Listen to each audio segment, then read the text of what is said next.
Hello, आज हमारे साथ हैं अनु जी और उमेश जी जो कि आर्टम के फाउंडर्स हैं और आज हम इनसे बात करते हैं। तो आपका स्वागत है सर। आपने आर्टम की शुरुआत कहाँ से की? ओके रवि जी, सबसे पहले तो आपका बहुत बहुत धन्यवाद कि आपने हमें एक प्लेटफॉर्म प्रोवाइड किया हमारे विज़न को आगे बढ़ाने में। सर, आर्टम की शुरुआत एक छोटे से विज़न से हुई। एक छोटा सा विज़न है हमारा, it's a home of every art और आर्ट फॉर एवरी होम। हम यहाँ पे आर्ट को प्रमोट कर रहे हैं और एक नॉर्मल और एक मिडिल क्लास फैमिली के लिए हम आर्ट को प्रोवाइड बना रहे हैं, भेज रहे हैं ऑल ओवर इंडिया के अंदर जी। तो ये हमारा एक विज़न है सिंपली। तो आपने आर्ट की शुरुआत कहाँ से की? सर, आर्ट की शुरुआत मैंने आज से 8 या 9 साल पहले की थी।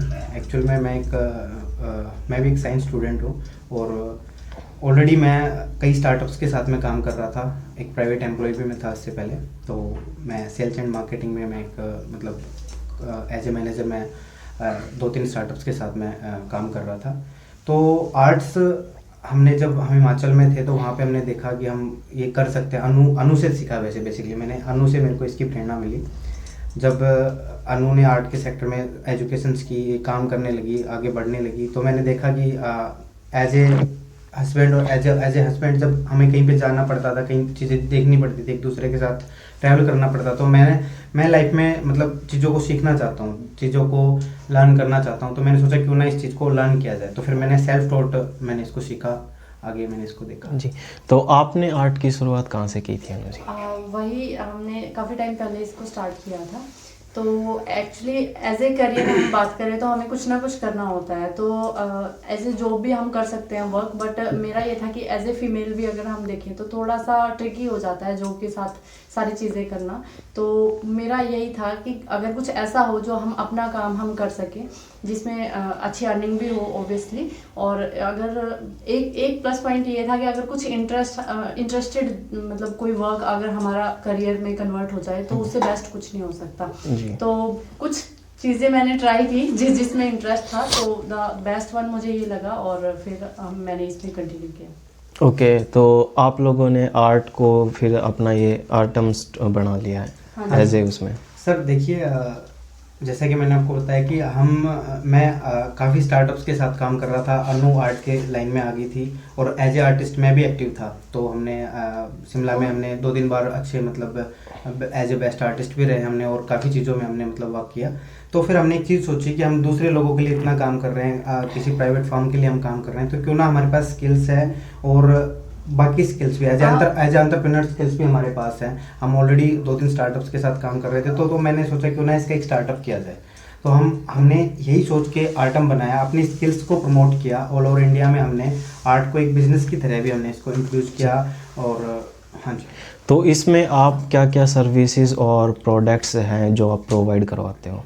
सर, ये एक अभी तक वैसे तो इसका जो विजन है वो it's a home of every art. हम हर तरह की आर्ट इसमें ऐड करेंगे आने वाले वक्त में। लेकिन अभी जो इसमें हम कर रहे हैं, इसमें हम पोर्ट्रेट्स कर रहे हैं, लैंडस्केप्स कर रहे हैं और काफ़ी मीडियम्स में हम इसमें कर रहे हैं। पेंसिल स्केच में हो गया, ऑयल पेंटिंग्स हो गया, पेंटिंग्स में हो गया। तो हम अभी जनरली 3 या 4 कम से कम 5 या 7 प्रोडक्ट अभी हम कर रहे हैं जी। जो हमारा यूएसपी जो हमारा मेन प्रोडक्ट है वो हमारा पोर्ट्रेट है। हम पोर्ट्रेट जिसमें हम करते हैं, कस्टमाइज पोर्ट्रेट होता है, इट्स टोटली हैंडमेड। ओके। हाँ जी। तो आप लोगों को क्या डिफ़िकल्टीज आई आर्ट को एज ए बिजनेस बनाने में? पहले सिर्फ एज ए प्रोफेशनल हम वर्क करते थे एज एन आर्टिस्ट, और ऑफलाइन ही मोस्टली वर्क रहता था। बट जैसे ये लॉकडाउन हुआ था, आपको पता है कोरोना जो पीरियड हुआ था, तो उसके अंदर थोड़ा ऑफलाइन वर्क हमें सफ़र हो रहा था। तो उस टाइम वही है जैसे इन्होंने बताया कि कुछ इनमें एंटरप्रेन्योर स्किल्स थी और मेरे अंदर कुछ आर्ट स्किल्स थी, और एज एन आर्टिस्ट ये वर्क कर रहे हैं, बट ये थोड़ा लैंडस्केप्स में ज़्यादा वर्क करते हैं। तो हमने सब दोनों चीज़ों को मिक्स करके, और फिर इनके माइंड में ये एक आइडिया आया कि क्यों ना हम एक ऐसा स्टार्टअप करें जिससे हम ऑनलाइन वर्क भी कर सकते हैं और उसको एज ए ब्रांड हम क्रिएट करें। तो उसका विज़न भी फिर हमने इसी तरीके से पॉइंट आउट रखा, क्योंकि आर्ट थोड़ी महंगी सी होती है ऑलमोस्ट सबके लिए, क्योंकि एग्जीबिशंस अगर हम करते हैं तो थोड़ा कॉस्टिंग रखनी पड़ती है हमें भी। तो उस वजह से भी हमने उसका विजन भी इस तरीके से कन्वर्ट करके रखा कि हम हर एक मतलब हर क्लास फैमिली को हम वो मतलब हर कोई बंदा उसको अफोर्ड कर सके, हम वो प्राइस रेंज में हम उसको ऑफर करेंगे। तो वैसे लैंडस्केप्स हम जो है उसकी गैलरी हमने थोड़ा कम करा हुआ नहीं है, बट हम मोस्टली पोर्ट्रेट्स में वर्क कर रहे हैं, क्योंकि पोर्ट्रेट्स एक ऐसा है कि वो सब मतलब अपने लिए करवा सकते हैं, अपने फैमिली एंड फ्रेंड्स के लिए कर सकते हैं, तो वो चीज़ें हैं। तो आपने ये स्किल्स कहाँ से सीखी?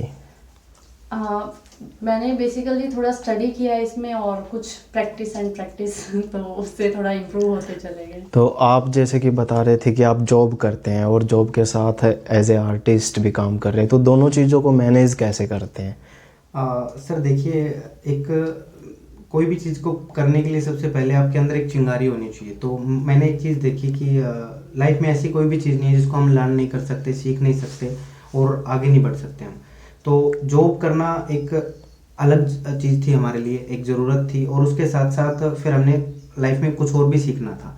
तो अनु ने आर्ट को सीखा, फिर मैंने एक जिद, एक चिंगारी कह लो, एक जुनून के साथ मैंने इसको स्टार्ट किया कि भाई ठीक है मैं इसको लर्न करूंगा, और मैंने इसको लर्न किया अपने इनका कोई इंटरेस्ट नहीं था आर्ट में, बट फिर भी इन्होंने मतलब ये था इनको कि चलो मैं सीखूंगा, और इन्होंने मतलब खुद से ही सीखा और फिर उस पर वर्क किया और काफ़ी इम्प्रूव किया अपने आप को, मतलब just only on practice. As a self taught artist मैंने काफ़ी चीज़ें फेस की कि भाई ठीक है क्या होगा क्या नहीं होगा। फिर मैंने और भी कई तरीके से एज ए लाइव स्केचिंग भी मैंने किया, ट्राई किया, और अलग अलग तरीके से अलग अलग मीडियम से, इंटरनेट से, ऑफलाइन आर्टिस्ट से मैंने बात की, उनसे सीखा, और फॉर्चुनेटली मैंने जल्दी सीख लिया, तो थोड़ा सा चीज़ें बैलेंस हो गई। सर आपने ये आर्टम नाम रखा, तो इसके पीछे क्या मतलब आपकी सोच रही, इसका क्या मतलब है बताइए? हाँ रवि जी, जब हम आर्टम का स्टार्टअप कर रहे थे, जब हम आर्टम बना रहे थे, तो देखो इसको नाम रखने के पीछे एक छोटी सी स्टोरी है। आर्ट तो हमें इसमें रखना ही था, क्योंकि देखो जितना भी हम एसईओ वगैरह डिजिटल मीडिया में देखें तो एसईओ को देखते हैं तो आर्ट तो हमें चाहिए ही था, और आर्ट अगर अब हमें चाहिए था तो हमें कुछ ऐसा चाहिए जो थोड़ा यूनिक हो। तो हमने इसमें आर्ट और ओम बेसिकली जो हमारा हिंदू धर्म में ओम है उसका मतलब जो प्रॉपर जो प्रोनाउंसिएशन है उसका है AUM, ओम। तो हमने उस ओम को लिया, क्योंकि ओम एक यूनिवर्सल साउंड है मेरे हिसाब से, और कहते हैं ना जहाँ पे भी आप ओम का उच्चारण करते हैं और हम ओम को बोलते हैं तो वहाँ पे एक पॉजिटिव फ्रीक्वेंसीज रिलीज होती हैं, पॉजिटिव वाइब्स रिलीज होती हैं। तो इसीलिए मैंने एक सोचा कि जब भी हम ओम बोलेंगे, जब भी आर्टम का नाम बोला जाएगा तो एक पॉजिटिव फ्रीक्वेंसी क्रिएट होगी। तो जितनी बार आर्टम बोला जाएगा उतनी बार ये एक पॉजिटिव फ्रीक्वेंसी क्रिएट करेगा। तो एक तो ये रीज़न था।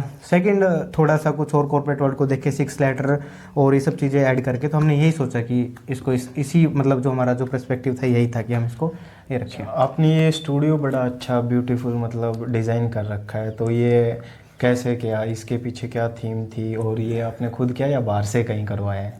नहीं सर, स्टूडियो हमने 90-95% हमने खुद ही कस्टमाइज़ किया है। एक्चुअल में थीम क्या है कि हमने इसमें कुछ भी एक्स्ट्रा नहीं किया, हमने इसमें बिल्कुल सिंपल चीज़ें रखी, नेचुरल चीज़ें आप देखेंगे तो हमने 90% चीज़ें नेचुरल रखी हैं। तो मेरे हिसाब से एज ए आर्टिस्ट नेचर से बड़ा कोई आर्टिस्ट नहीं है जिसने हमें बनाया है, और सब चीज़ें इतनी परफेक्टली वर्क कर रही हैं इस दुनिया में। हर एक चीज़, एक फूल खिलता है फिर वो मुरझा जाता है, टाइम टू टाइम मौसम बदलते हैं, चीज़ें, एक साइकिल इतना परफेक्टली चलता है, तो नेचर से बड़ा तो आर्टिस्ट कौन ही है। और अभी हम बैक टू बैक 1-2 स्टूडियो और भी हम बना रहे हैं, ताकि हम लर्निंग वाली जो फेज़ है हम और लोगों को एक साथ इकट्ठा करें, हमारे आर्टिस्ट भी जुड़े, और हम जैसे कि मैंने बताया था कि हम सिखाने पे भी काम करेंगे। तो हम 1-2 स्टूडियो और भी हम जल्दी आपके सामने लाएंगे। एक आर्टिस्ट और नेचर का एक रिलेशन होता है, जैसे आपने बताया कि नेचर लवर हो, तो इसके पीछे क्या स्टोरी है और आप कहाँ तक मानते हो इन चीज़ों को सही है? हाँ सर देखो, जैसा कि मैंने बताया कि नेचर एक बहुत बड़ी आर्टिस्ट है अपने आप में। आर्टिस्ट एक छोटा सा पार्ट है, और आर्टिस्ट और नेचर को लेके हमने भी एक छोटा सा एक पहल शुरू कर रखी है, आर्टिस्ट लाइफ एंड नेचर की। हम आर्टिस्ट लाइफ और नेचर की कुछ वीडियोस भी हम डालते रहते हैं। इसमें मैंने एक सिंपल सा एक टैगलाइन दे रखा है, a new perspective of life, कि लाइफ को देखने का एक नया पर्सपेक्टिव। इसमें क्या है कि हम जो देखते हैं कि लाइफ को ना इतना कॉम्प्लिकेटेड जो हम कर रहे हैं आजकल, वो नहीं करना है हमने। बिल्कुल सिंपल, जो चीज़ बिल्कुल बेसिक है हमें वैसे ही चलना है। बहुत ज़्यादा कॉम्प्लिकेट हम उसको कर लेते हैं कैरियर के मामले में, फाइनेंस के मामले में चीज़, और अपने रिलेशंस और सब चीज़ों के मामले में। तो हमें उसको अगर कॉम्प्लिकेट ना करके एक सिंपल, हम उन वीडियोज से भी हम यही एक मैसेज देना चाहते हैं। उनमें एक छोटे छोटे मैसेज छिपे होते हैं कि एक न्यू पर्सपेक्टिव है लाइफ का, एक लाइफ को देखने का एक नया नज़रिया। तो बस वही है। और आर्टिस्ट और लाइफ, ये तो आर्टिस्ट और एक जो नेचर है वो तो एक दूसरे से जुड़े हुए हैं। एक आर्टिस्ट को काम करने के लिए नेचर से बड़ा, मतलब कोई जगह, कोई एक आर्टिस्ट को एक नेचरफुल जगह मिल जाए जहाँ पे नेचुरल वाइब्स हैं, तो उससे बेटर उसके लिए कुछ नहीं होता। ओके, तो आगे आपका क्या विज़न है आर्टम को लेके? क्या मतलब आप सोच रहे हो कि आने वाले 5 साल में या 10 साल में आप कहाँ देखते हो? देखिए सर, आर्टम का जो हमारा विजन है, इसमें हम आने वाले वक्त में हम ये चाह रहे हैं कि हम ऑल ओवर इंडिया में, ऑल ओवर इंडिया, हमने पहले ऑल ओवर वर्ल्ड में हम सोच रहे थे, बट अभी हम ऑल ओवर इंडिया में हम इसको पहले पूरे तरीके से फैलाएंगे। क्या है कि हम इसमें हर तरह की आर्ट को हम ऐड करेंगे। अभी हमारे पास जनरली 2 या 3 आर्ट है, पेंसिल स्केच हो गया, कलर पेंटिंग्स वगैरह हो गया। अभी इसमें हम और भी, मतलब arts, it's a very big, मतलब इट्स अ बिग सब्जेक्ट। इसमें बहुत सारी आर्ट्स है, क्यूलिंग आर्ट्स है, और भी मतलब 100 तरह के आर्ट्स को धीरे धीरे ऐड करेंगे, और अलग अलग तरह के आर्टिस्ट को हम इसमें ऐड करेंगे। और जो हमारे रूरल आर्टिस्ट हैं, जिनकी आर्ट्स को कोई वैल्यू नहीं हो रहा है, मतलब बहुत अच्छे आर्टिस्ट हैं, उनकी आर्ट्स भी बहुत बेहतरीन है, लेकिन उनको वैल्यू नहीं मिल पा रहा है उन चीज़ों का, तो हम उन आर्टिस्ट को अपने साथ लाएंगे और उनको हम अपनी वेबसाइट पे आगे हम लिस्ट करेंगे और आगे हम उनके साथ पढ़ेंगे। तो तो तभी ये बनेगा, तभी हमारा विजन क्लियर होगा। It's a home of every art. तो हम सभी आर्टों का एक घर बनाएंगे यहाँ पे, एक छोटा सा। आज के दिन लोग साइंस में जाते हैं, कॉमर्स में जाते हैं, और कोई इंजीनियर बनता है, कोई डॉक्टर बनता है। तो आप कैसे देखते हो इन चीज़ों को, कैसे मैनेज करते हो कि आपने ये अलग से हट के एक फील्ड चुना है, और इसमें क्या डिफ़िकल्टीज़ आपके लिए रही और क्या पॉजिटिव थिंग्स आपको मिली?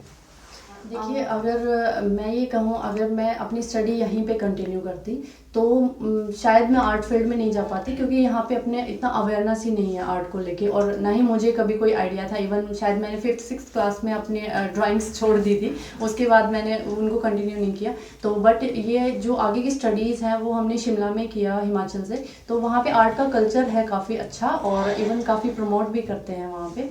तो जैसे CM सर ने भी हमें वहाँ पे थोड़ा किया था, सम्मानित किया था, उनका भी हमने पोर्ट्रेट गिफ्ट किया था। तो मतलब वहाँ पे ना एक कल्चर मिला हमें, एक मतलब अगर मैं ये कहूँ, मुझे लगा कि मेरा आर्ट में इंटरेस्ट है, मैं उसमें कंटिन्यू करूँ, बट वहाँ पे मुझे वो ऑप्शंस मिले, मुझे वो राह मिली जिसमें मतलब चल के हम अपना करियर सेटअप कर सकते हैं। अगर वो चीज़ यहाँ पे होती तो शायद मैं भी किसी साइंस फील्ड में या किसी, क्योंकि मैंने +2 तक स्टडी तो साइंस फील्ड में ही की है, तो वहीं पे मैं कुछ कंटिन्यू करती। और इसमें थोड़ा प्रॉब्लम तो कुछ नहीं, बस थोड़ा सा यही रहा कि स्टार्ट फेज में थोड़ा सा रहता है कि जब तक हमारी आर्ट में थोड़ी सी, मतलब परफेक्ट तो हम किसी आर्ट को नहीं कह सकते, और इवन हार्ड आर्ट को हम परफेक्ट कह सकते हैं, लेकिन यही था कि जब तक हम थोड़ा सा उसको परफेक्टली कर सके, मतलब जिसमें थोड़ी फिनिशिंग अच्छी हो, जब तक हम उन तक नहीं पहुंच पाते हैं उस स्टेज तक, तब तक हमारा थोड़ा स्ट्रगल फेज रहता है कि हमें मतलब most of the time practice and practice में करना पड़ता है। बहुत सारे आर्ट्स हमें करनी पड़ती है जो बस सिर्फ प्रैक्टिस पर्पज से हम करते हैं।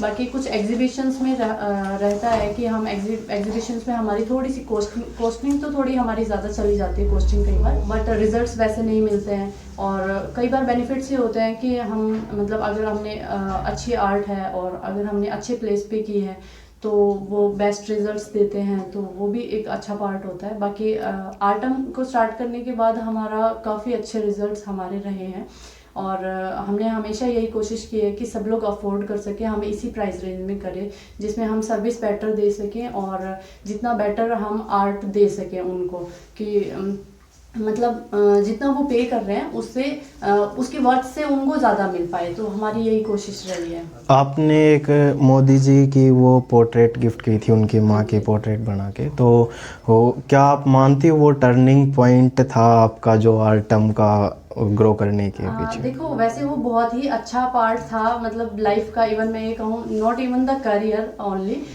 ये मेरी लाइफ में भी बहुत सारे बेनिफिट्स हुए हैं इस चीज़ को लेके। मेरे पर्सनल लाइफ में भी बहुत बेनिफिट्स हुए हैं और मतलब ये एक बहुत प्राउड मोमेंट था कि वो जो मतलब पीएम सर ने उस चीज़ को समझा, उस आर्ट को मतलब इतना वैल्यू किया, उन्होंने जो एक आशीर्वाद दिया हमारे लिए, वही एक बहुत बड़ी बात थी। मतलब जो मतलब बस मैंने उसमें कुछ भी सेल्फिशनेस नहीं सोचा था, just even the honest part of the heart से मैंने ये सोचा था कि हम बस उनको एक गिफ्ट कर पाए। तो उन्होंने वो रिसीव किया और वो आशीर्वाद दिया, तो वो भी मतलब एक बहुत बहुत बड़ा मतलब पार्ट रहा। नहीं, वो चीज़ इतने बड़े लेवल पे वायरल हुई है, हाँ। आपको पता है, हर फ्रंट पेज पे न्यूज़पेपर के और सोशल मीडिया पे वो चीज़ें वायरल हुई। तो क्या आप उसको मानते हैं कि वो आपकी लाइफ का आर्टम के लिए टर्निंग पॉइंट था, वहाँ से चीज़ें और फास्टर ग्रो करने लग गई?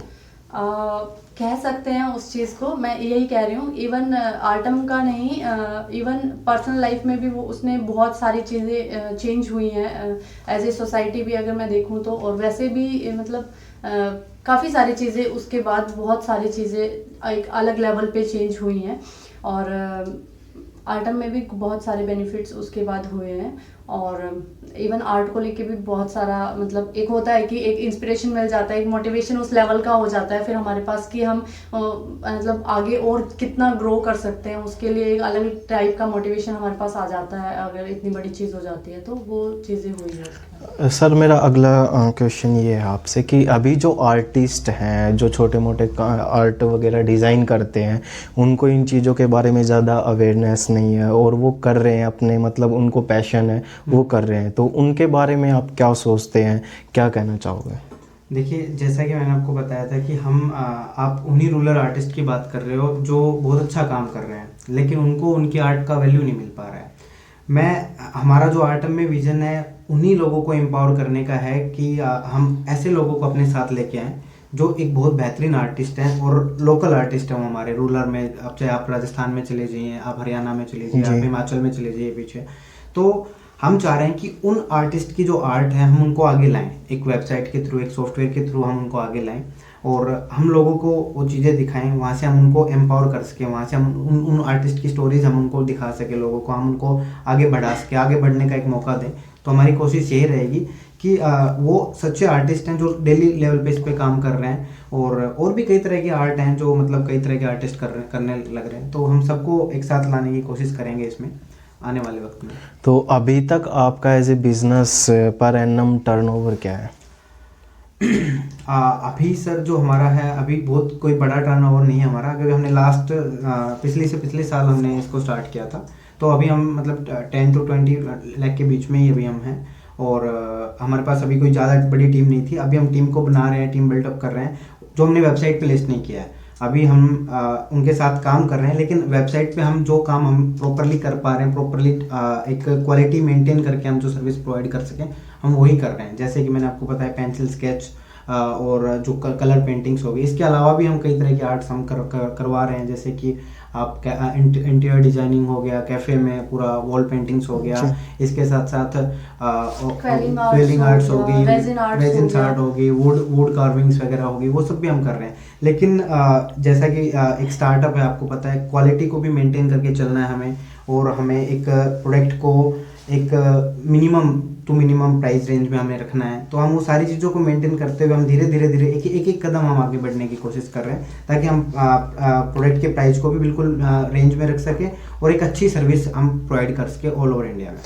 एज ए आर्टिस्ट, आप जैसे कि कोई बच्चा है वो सीखना चाहता है, तो उसके लिए आर्ट सीखना कितना मुश्किल काम है? देखो, अगर उसका इंटरेस्ट है उसको सीखने में तो मैं ये कहूँगी कुछ भी मुश्किल नहीं है। लेकिन अगर हम बस मतलब स्टार्ट फेज पे हम उसको ट्राई करना चाह रहे हैं या कर रहे हैं कि चलो हम करके देखते हैं, तो थोड़ा सा मुश्किल रहता है। बाकी जो सबसे मुश्किल पार्ट रहता है आर्ट को सीखने का, वो ये रहता है कि मतलब मोस्ट ऑफ द टाइम हमें प्रैक्टिस में देना पड़ता है, जो बोर होने लग जाता है कि नहीं बस अब बहुत हुआ और प्रैक्टिस हम नहीं कर सकते, क्योंकि परफेक्शन के लिए हमें बहुत ज़्यादा प्रैक्टिस करना पड़ता है। इवन एज एन आर्टिस्ट भी मैं कहूँ तो भी हमें डेली प्रैक्टिस पर्पज चाहिए। अगर हमें अपने क्वालिटी को मेंटेन रखना है या परफेक्शन रखना है थोड़ा सा अपने आर्ट में, तो हमें प्रैक्टिस में बहुत ज़्यादा वर्क। और अगर इसको जी दूसरे सर। पर्सपेक्टिव में अगर हम बताएं तो एवरी चाइल्ड इज आर्टिस्ट। देखो किसी बड़े आर्टिस्ट ने कहा है कि हर एक बच्चा एक आर्टिस्ट होता है, बट हम सब शुरुआत में एक आर्टिस्ट थे। जब हम बिल्कुल छोटे थे हमने आगे बढ़ना सीखा, चीज़ें करनी सीखी, बट मुश्किल ये होती है उसको मेंटेन करना। बस हम उसको मेंटेन नहीं कर पाते, चीज़ें अलग अलग चीज़ें और अलग अलग तरह की बातें, अलग अलग तरह के करियर चीज़ें, तो उसमें हम उसको मेंटेन नहीं कर पाते। कहीं ना कहीं हम अपनी उन आर्ट्स को जो हमें जीवन से मिली हैं, नेचर से मिली है, हम उनको छोड़ जाते हैं। आर्ट करना सिर्फ ये नहीं है, आर्ट मतलब क्रिएटिविटी, क्रिएट करना, कुछ भी किसी भी चीज़ को अलग जो जैसे हो रहा है उससे बेहतर करने की कोशिश करना कह सकते हैं, और कुछ भी नया बनाना, कुछ भी नया करना हो। तो हमने वो बचपन से वो हमारे नेचर में रहती है, बट बस हम उसको धीरे धीरे खत्म करते हुए मेंटेन नहीं कर पाते हैं। तो मेरे पर्सपेक्टिव में ये है कि हर एक बच्चा एक आर्टिस्ट होता है, ऑलरेडी है बट हम उसको मेंटेन करें। फील्ड में जा रहा है बस और किस उसको फील्ड में वो आर्ट हाँ, कर पा रहा है ये। ओके, तो आपने तो कह दिया कि आपकी इंस्पिरेशन अन्नू जी है, तो आपकी क्या इंस्पिरेशन रही आर्ट सीखने की? आर्ट सीखने के लिए तो जस्ट मैंने एज ए करियर शुरू किया था। बाकी अगर मैं लाइफ की इंस्पिरेशन की बात करूं कि मैं आगे बढ़ने के लिए किससे मैं कर पाती हूं, तो वो मेरे इंस्पिरेशन यही है। ओबियसली आर्ट में मतलब इवन आर्ट में भी अगर मैं अपने एज ए करियर ग्रो करती हूँ, या लाइफ में भी मैं बहुत सारी चीज़ें हम सीखते हैं टाइम टू टाइम, तो वो सब चीज़ें मैंने इनसे सीखी हैं। और मतलब एक ट्रैक पे चलने के लिए इन्होंने हमेशा मतलब मुझे सिखाया है आगे कैसे बढ़ना है, कैसे मेहनत करनी है, कैसे चीज़ें। इवन जब नहीं पता लगता है हमें, कई लाइफ में कुछ मोड ऐसे होते हैं जिन पे हमें नहीं पता होता है एज ए करियर भी कि हम आगे क्या करें, अब कैसे जाएं। जैसे मैंने बताया जो कोरोना टाइम हुआ था, तो हमारा ऑफलाइन वर्क बहुत सफ़र हो रहा था, और इवन मैं इतना टेंस हो गई थी कि मुझे लग रहा था कि शायद मैंने गलती कर ली एज ए आर्ट करियर को चूज़ करके।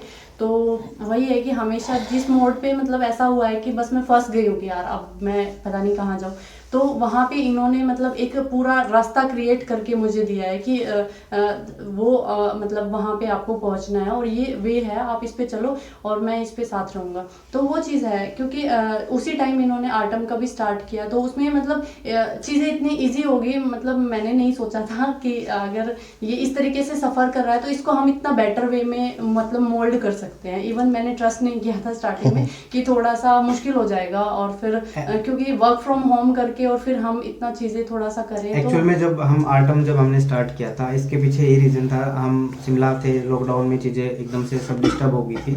तो मैंने कहीं ना कहीं देखा मतलब जो हमारा आर्ट वाला करियर था वो धीरे धीरे उस पर एक नेगेटिव इम्पैक्ट कम होता जा रहा था वो। तो हमने एक चीज़ सोची कि हम इसको क्यों ना एक प्रोफेशनली वे से हम इसको आगे बढ़ाएं। तो वहाँ से आर्टम की शुरुआत हुई बेसिकली।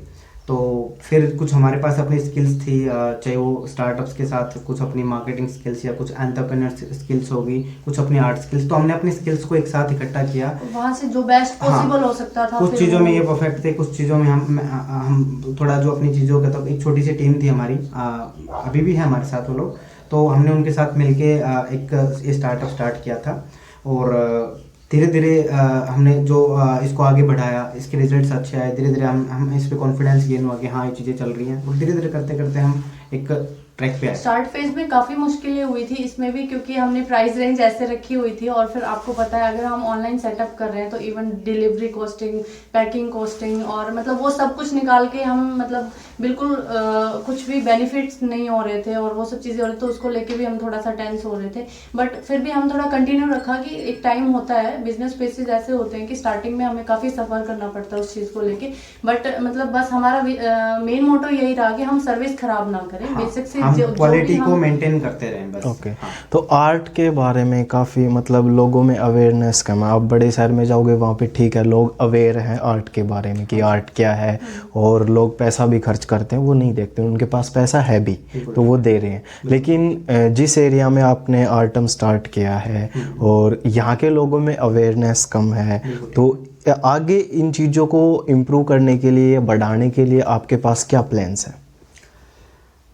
देखिए सर, अभी तक जो हमने आर्टम को जो स्टार्ट कर रखा है, आर्टम जो जिस वे से चल रहा है, हमने इसको गिफ्टिंग से जोड़ रखा है। It's a way of gifting. आप किसी भी अपने फ्रेंड के लिए गिफ्ट तो आप करते हैं, हर बंदा अपनी लाइफ में किसी न किसी मोड पे किसी न किसी को गिफ्ट देता है।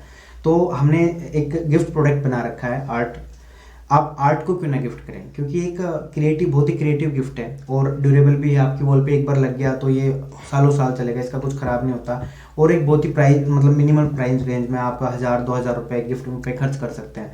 तो जब आप एक 1000-2000 रुपये का एक ऐसा गिफ्ट परचेज करते हो जो हमेशा वॉल पे रहे, क्रिएटिव भी लगेगा और देखने वाला भी आपको हमेशा बोलेगा भाई किसने आपको ये गिफ्ट किया, और अटेंटिव भी है, क्रिएटिव भी है, ड्यूरेबल भी है और एक नॉर्मल रेंज में है। तो ये इस तरीके से हम इसको लेके चल रहे हैं कि एक गिफ्टिंग के साथ जोड़ के आने वाले टाइम में हम इसमें काफ़ी सारी चीज़ें करेंगे। एक तो ये प्रोडक्ट हो गया हमारा, इसके साथ जो मैंने बताया आपको हैंडमेड जो प्रोडक्ट है हमारे और भी हम उनको ऐड करेंगे, उनको भी हम गिफ्टिंग के साथ जोड़ेंगे। इसके अलावा हम लर्निंग्स में भी इसमें मतलब थोड़ा इसको बढ़ाने के लिए, क्योंकि देखो हमारे यहाँ पे आर्ट का कल्चर तो है लेकिन पढ़ाई तक होता है, उसके बाद चीज़ें थोड़ी सी हट जाती है, अलग अलग हो जाती हैं।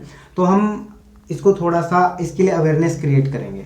अवेयरनेस क्रिएट करने में जैसे कि हमने आर्ट प्रोग्राम चलाए, कुछ आर्टम की तरफ से भी हम चलाएंगे, स्कूल्स में, इंस्टीट्यूशन में के साथ भी हम जुड़ेंगे।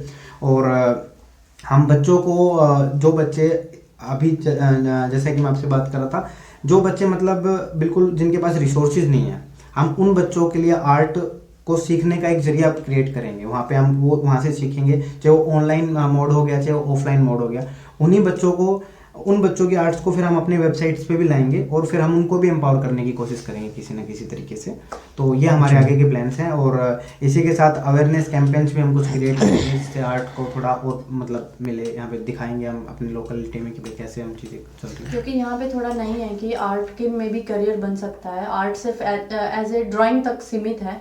तो हमारी कोशिश रहेगी कि हम अगर बच्चों को अगर हम ये अवेयर करा सकें कि एज एन आर्टिस्ट भी हम अपना करियर सेटअप कर सकते हैं और उसमें बहुत ही अच्छे स्कोप्स हैं। और इवन मतलब ये एक बिलीव है एक तरीके से, एक वक्त तक ही चलता है। जैसे कि पहले एक बिलीव थे कि भाई पढ़ोगे लिखोगे तो बनोगे नवाब, खेलोगे कूदोगे तो होगे खराब, लेकिन अब ये लाइन चेंज हो गई, रिवर्स हो गया। अब हरियाणा में देखो कितना स्पोर्ट्स कल्चर हम मतलब देख रहे हैं। और इवन हरियाणा क्या ऑल ओवर इंडिया में हम देख रहे हैं कि जो पेरेंट्स बाहर हैं थोड़े सिटीज़ में, वो हर मतलब पेरेंट्स चाहता है कि अपने बच्चे को एक स्पोर्ट्स ट्रेनिंग वो अलग से अरेंज करवाता है। तो बस चीज़ों को बदलते वक्त टाइम नहीं लगता, बस आपके पास एक अच्छा आइडिया होना चाहिए, आपके पास एक चिंगारी होनी चाहिए, आपके पास एक जुनून होना चाहिए, एक पैशन होना चाहिए उस चीज़ को करने के लिए, तो आप उस चीज़ को कर जाओगे। ऐसा कुछ नहीं है। आपको एक पोर्ट्रेट बनाने में कितना टाइम लगता है? वैसे तो वो डिपेंड करता है कि हम जो फोटो जिससे हम पोर्ट्रेट बना रहे हैं कि उसमें कितना वर्क है, बट मिनिमम 3 to 4 आवर्स तो लगते ही हैं।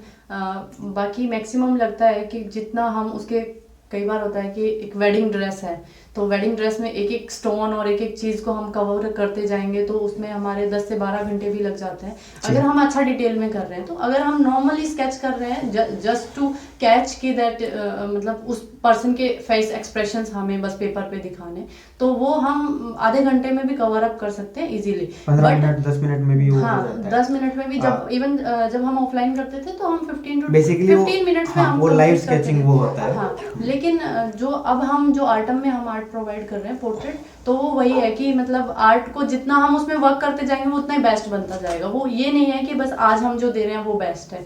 तो उसमें यही है कि हम जितना वर्क कर सकते हैं ना, जितना मतलब हम डिटेल डाल सकते हैं तो वो उतना आप डालते जाओ और ज़्यादा टाइम एक्सटेंड होता जाएगा। तो वो नहीं है, बस थोड़ा सा ये डिपेंड करता है कि सिंपल फोटो है तो थोड़ा कम टाइम लगेगा, ज़्यादा मतलब ट्रिकी है तो थोड़ा सा ज़्यादा टाइम। और अगर इसी आर्ट को कोई सीखना चाहे तो उसको कितना टाइम लगेगा सीखने में? देखो ये पर्सन टू पर्सन डिपेंड करता है। बाकी इसकी स्टडीज़ होती हैं तो वो तो पूरा मतलब हमारा जो बैचलर जो डिग्री होती है तो वो पूरा टाइम लगता है, उसमें तो 4 to 5 ईयर्स लगते हैं। लेकिन बस कोई पर्सनल मतलब एज ए हॉबी अगर सीखना चाहे तो वो फिर उसके इंटरेस्ट पे और उसके मतलब ये डिपेंड करेगा कि वो दिन में कितना टाइम दे रहा है उसकी प्रैक्टिस के लिए, उसको सीखने के लिए। तो वो फिर उसी पे डिपेंड करेगा, मतलब ये कमिट नहीं किया जा सकता कि इतना टाइम में सीख जाएगा। ओके, तो 4 से 5 साल नॉर्मली अगर कंप्लीट सीखना है तो जो कोर्स डिटेलिंग करनी पड़ेगी। जैसे हम हर चीज़ की हमारी स्टडी होती है, तो अगर हम एज ए ग्रेजुएशन प्रोग्राम, तो जैसे कि आपने बताया बहुत से लोगों को ये भी नहीं पता कि आर्ट की भी एक अलग से स्टडी होती है, कंप्लीट कोर्स होता है 4 से 5 साल। तो बहुत से लोग हैं जिनको इन चीज़ों के बारे में नहीं पता। तो आप इसके बारे में एक बार बताएंगे डिटेल से? नहीं पता है। और इवन मैं ये कहूँगी कि हमारे यहाँ पे हरियाणा में अगर हम बात करें तो इवन कोई मतलब स्पेशल आर्ट कॉलेज भी नहीं है, तो वो अवेयरनेस तो मतलब होता ही नहीं है कि फिर अगर हो सकता है। मैं इसीलिए मैंने आपको कहा कि अगर मैं यहाँ पे अपने आगे कंटिन्यू करती तो शायद वो सब चीज़ें नहीं हो सकती थी। तो हाँ नहीं देखिए, इसमें ऐसा नहीं है कि मतलब लोगों को पता नहीं है। Basically generally sir science streams हैं, आर्ट स्ट्रीम्स है, कॉमर्स स्ट्रीम, तो आर्ट तो आ जाता है 12th +2 11th में ही हमारे सामने आर्ट आ जाता है। बट आगे जब हम इसको करके निकलेंगे तो वो प्रॉब्लम है। अगर आप डॉक्टर बन जाएंगे, ठीक है, आप हॉस्पिटल्स में काम कर लेंगे, आगे कैरियर को आगे हमें मेंटेन करने में इसमें थोड़ा इशू क्रिएट होता है। कैरियर के लिए अपॉर्चुनिटी थोड़ी कम थी इंडिया में, वो भी धीरे धीरे हम कवर अप कर, धीरे धीरे हो जाएंगी चीज़ें, ठीक हो जाएंगी, ऐसी बात नहीं है। तो वहाँ पे थोड़े से चैलेंजेस होते हैं एक आर्टिस्ट को, जब वो अपनी एजुकेशन कंप्लीट करके जब वो बाहर निकलता है कॉलेज से, तो अब उसके सामने चैलेंजेस ये आते हैं, एज वो फ्रीलांसर आर्टिस्ट एक्टिव रहे, या फिर वो किसी इंस्टीट्यूशंस के साथ जुड़े कि वो मतलब इसके बारे में पढ़ाए बच्चों को और मतलब चीज़ें करें, अदरवाइज वो अपना कुछ स्टार्ट करें। तो यहाँ पे चैलेंजेस होते हैं। और यहाँ पे जितना कि आप बता रहे थे, एक अवेयरनेस भी थोड़ी उतनी ज़्यादा नहीं है कैरियर को लेके। आर्ट सब्जेक्ट तो स्टार्ट से शुरू हो जाता है, हम ड्राइंग्स भी मतलब 5th 6th 7th क्लास से पढ़ना स्टार्ट कर देते हैं। तो बट ये है कि +1 +2 में अगर कोई हमें ये गाइड करे कि अगर आप आर्ट लोगे तो इसके बाद आप अपने ग्रेजुएशन कर सकते हो आर्ट में, और ग्रेजुएशन के बाद आप मतलब पोस्ट ग्रेजुएशन भी कर सकते हो, तो फिर मतलब हमारे लिए इजी होगा ना उसको कंटिन्यू करना। जैसे हमने साइंस साइड ली है, नॉन मेडिकल ली है, तो हमारे लिए आगे क्लियर है कि आप ये कर सकते हो। तो अगर आपने नहीं, जैसे कि अभी आप बात कर रहे हो आर्ट हमें सुनने में मिलता है, लेकिन वहाँ पे भी ज्योग्राफी, हिस्ट्री, इन्हीं चीज़ों के बारे में बताते हैं। जो प्रॉपर आर्ट है मैं उसके बारे में डिस्कस कर रहा हूँ। और मेरे को नहीं लगता कि 5th क्लास के बाद में कोई स्कूल वाला ड्राइंग का पेन या आपको नोटबुक पकड़ाता होगा, तो वो चीज़ें नहीं होती। तो इस चीज़ पे थोड़ा सा एक्सप्लेन करें। वही चीज़ है, जैसे कि हम एक मैथमेटिक्स को पढ़ते हैं, लेकिन उसको एक डीप लेवल पे जाके पढ़ना, उसमें पीएचडी करना, उसमें उसके मतलब काफ़ी अंदर जाके उन चीज़ों को स्टडी करना। केमिस्ट्री एक बहुत बड़ा सब्जेक्ट है, लेकिन किसी एक स्पेसिफिक चीज़ के ऊपर हमें उस पर स्टडी करना, ये आर्ट का एक, ये हम जो हम कर रहे हैं वो एक विजुअल आर्ट आ गई।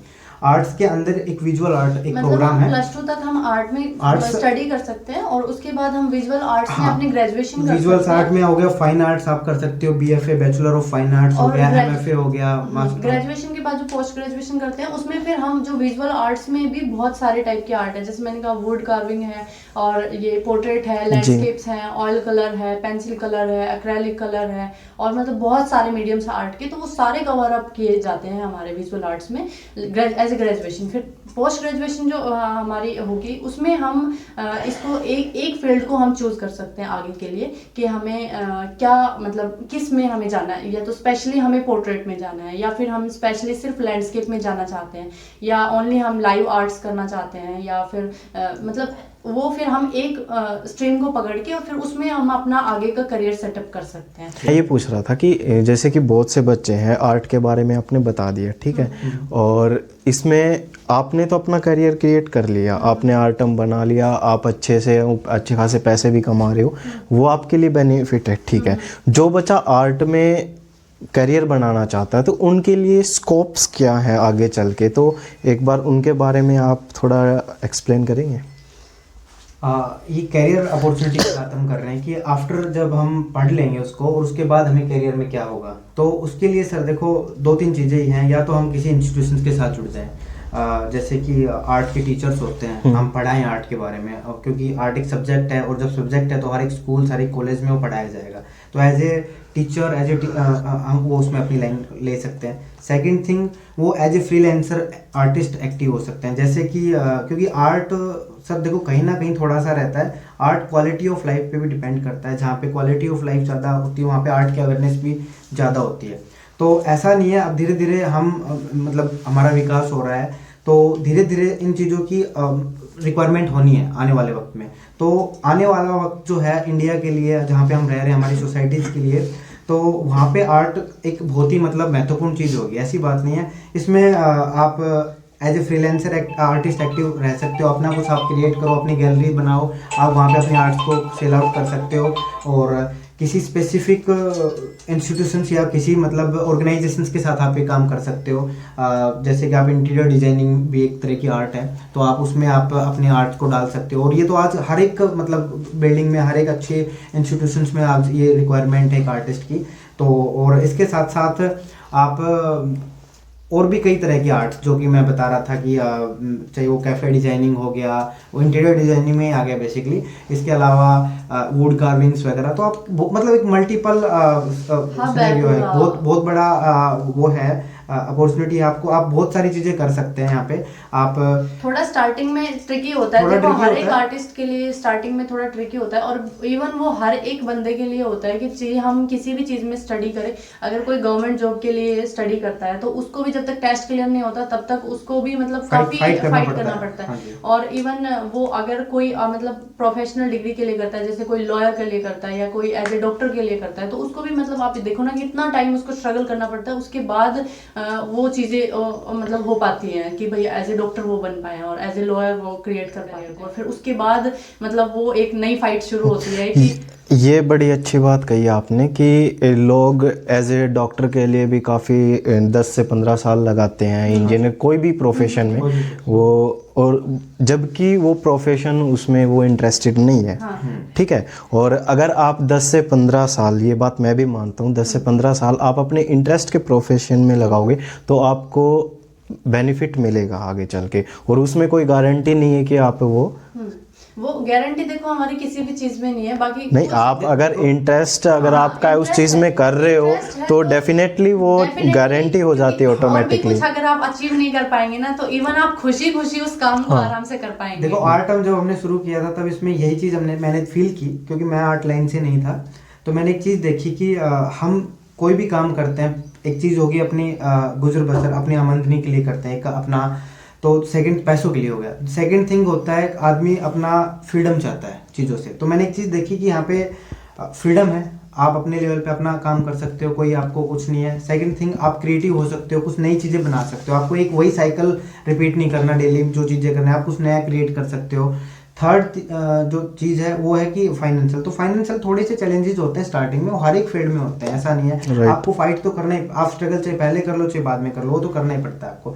तो वो तो हर फील्ड में है, तो थोड़ा सा स्ट्रगल यहाँ पे रहता है, बट उसके बाद आप एक अच्छा इनकम यहाँ पे जनरेट कर सकते हो किसी भी तरीके से, चाहे इंस्टीट्यूशन के साथ जुड़ के, चाहे एज ए फ्रीलांसर, काफी सारे ऑप्शंस होते हैं, और वो भी विद फ्रीडम हम कर सकते हैं। तो मतलब ये एक बड़ी अच्छा वो है इसमें। और एज ए फीमेल अगर मैं कहूँ तो ये एक मतलब बहुत बेस्ट पार्ट है कि मतलब एक फ्रीडम फील होती है। अगर मतलब ऐसा नहीं है कि जस्ट एज ए फ्रीडम होती है, बट वो एक फील होती है, उससे कॉन्फिडेंस हमारा रहता है। और वो कहते हैं ना कि जो काम हमें पसंद है, अगर हम उसी को अपना जो पैशन है उसी काम बना ले तो वो कभी काम नहीं लगता है। तो बस वो कभी काम नहीं लगेगा आपको, जो आपका पैशन, जो आपका इंटरेस्ट है। मेरे साथ ये ऐसा होता है कि मुझे कभी ये नहीं लगा कि जैसे ऐसे अगर हम जॉब करें या ऐसे हम वर्क करें तो हम मतलब बाउंड नहीं है हम कि हमें 9 to 5 हमें वर्क करना ही करना है। अगर हमारा नहीं मूड है तो हम नहीं करेंगे, अगर हमारा मूड है तो हम पूरी नाइट भी वर्क करेंगे।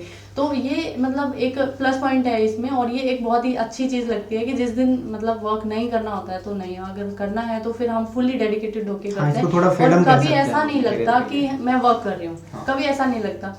क्योंकि जैसे मैंने आपको बताया कि किसी स्केच में 10 से 12 घंटे भी लग जाते हैं, 15 घंटे भी लग जाते हैं। तो मैं मतलब सिंगल टाइम में भी हम पूरी फुल डे सिटिंग में भी अगर हम उसको करते हैं तो मुझे कभी ऐसा नहीं लगता कि यार बोर हो गए, पूरा दिन हो गया काम करते हुए, मतलब वो मतलब टायर्डनेस नहीं उसको हम कभी लगता। तो सर एज ए एंटरप्रेन्योर आप काम कर रहे हैं ऑटम में, ठीक है, तो जैसे कि बहुत से लोग ऐसे बच्चे हैं उनका इंटरेस्ट नहीं है, वो गवर्नमेंट जॉब में भाग रहे हैं और वो उनका इंटरेस्ट नहीं, लेकिन किसी भी सर्कमस्टांस की वजह से वो प्रिपरेशन कर रहे हैं, उनका इंटरेस्ट और किसी चीज़ में है इसमें। तो मैं ये कहना चाहता हूँ कि जो लोग हमें देख रहे हैं आज के दिन या आगे देखेंगे जब वीडियो अपलोड होगा, तो उनके लिए एक इंस्पिरेशनल मैसेज क्या रहेगा आप लोगों की तरफ से?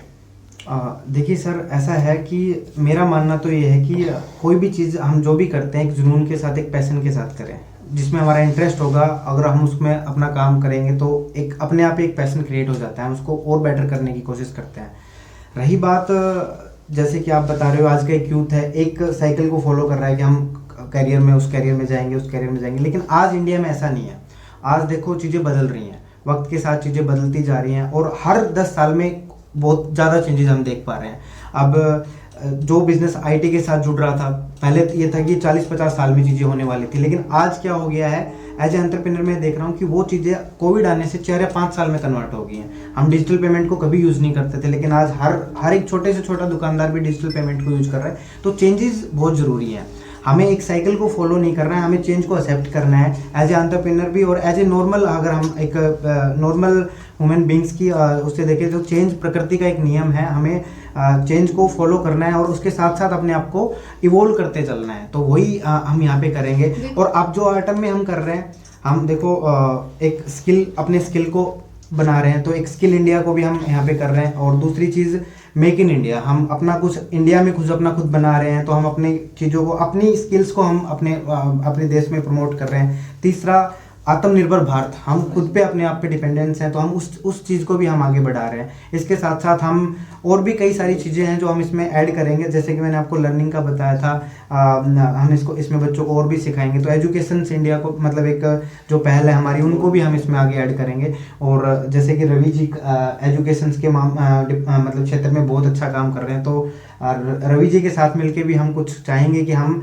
एजुकेशन के सेक्टर में भी इसमें हम कुछ अपना कर सकें कुछ और आगे। इसको आर्ट के लिए, आर्ट की चाहिए जागरूकता के लिए, हम इसको अवेयरनेस के लिए कुछ कैंपेन चला सके, ये सब चीज़ें हम इसको करेंगे आने वाले वक्त में। बस यही है कि मतलब कई बार चीज़ें मुश्किल होती है, सब चीज़ें होती हैं, बट अगर हमें वही जैसे इन्होंने कहा चेंज एक्सेप्ट करना होता है। अगर हमें कुछ अलग चाहिए तो हमें मतलब कुछ चेंज तो करना पड़ेगा। उसमें रिस्क है, मैं मानती हूँ कि हम फेल भी हो सकते हैं और हम गेन भी कर सकते हैं। बट अगर हम फेल होंगे तो ओब्वियसली हम कुछ लूज़ करेंगे, बट अगर हम गेन करेंगे तो हम बहुत कुछ गेन करेंगे। ये है, क्योंकि अगर हम जिस चीज़ में इंटरेस्ट है, अगर हम उसमें करेंगे, रिस्क है, बट हमारे अंदर रिस्क टेकिंग कैपेबिलिटीज़ होनी चाहिए, और तभी हम कुछ अलग कर सकते हैं। और मतलब कुछ अच्छा करने के लिए तो थोड़ी एक्स्ट्रा मेहनत तो हमें करनी पड़ती है, तो उसको हम करें तो हमें थोड़ा बस साइकिल तोड़ के थोड़ा सा बाहर निकलना है चीज़ों को। अब जैसे कि हम देखते हैं आज आईटी के सेक्टर में देख लीजिए, हम सीख रहे हैं वेब डिज़ाइनिंग, ये सब चीज़ें, लेकिन कुछ लोग ऐसे हैं जिन्होंने फ़ोन भी डिज़ाइन किया है, जिससे हम चीज़ें कर रहे हैं। तो वो भी तो लोग हैं, वो भी तो इंसान ही हैं, जिन्होंने मैक को डिज़ाइन किया है, जिन्होंने आईफोन को डिज़ाइन किया, तो वो भी तो हम जैसे लोग ही थे। लेकिन बस उन्होंने अपने उस पैशन को कंटिन्यू रखा। बहुत सारी प्रॉब्लम्स भी आई, आर्टम को लेके भी हमारे साथ ऐसी चीज़ें हुई हैं। ऐसा नहीं है कि ये बिल्कुल एक स्मूथ लाइन था। आपको पता है एक एंटरप्रेन्योर की लाइफ बहुत जिगजैग होती है, तो बहुत सारी चेंज, बट हमने चेंज को एक्सेप्ट किया। अपने लर्निंग साइकिल को कभी बंद नहीं किया। हमने चीज़ों को लर्न किया। हर एक मोड़ पे एक नई एक प्रॉब्लम आई, हमने उस प्रॉब्लम को सीढ़ियाँ बनाने की कोशिश की, उसको प्रॉब्लम को तोड़ मोड़ के एक सीढ़ियों की तरह यूज़ किया, और फिर उसको धीरे धीरे करते आगे बढ़ने की कोशिश की है। तो लर्निंग आपने कभी अपनी लर्निंग लाइफ में बंद नहीं करनी है, चाहे आप कितने भी मतलब किसी भी मतलब हम क्षेत्र में पहुँचें, कितने भी ऊँचे पहुँचें, बट सीखने के लिए इस वर्ल्ड में, इस दुनिया में बहुत कुछ है। तो हम बस कुछ सीखते रहें, चीज़ें करते रहें, और एक पैशन और एक जुनून के साथ अगर हम कोई भी चीज़ें करेंगे तो हम, सीधी सी बात है, हम कहीं ना कहीं तो जाएंगे, कहीं ना कहीं तो पहुँचेंगे।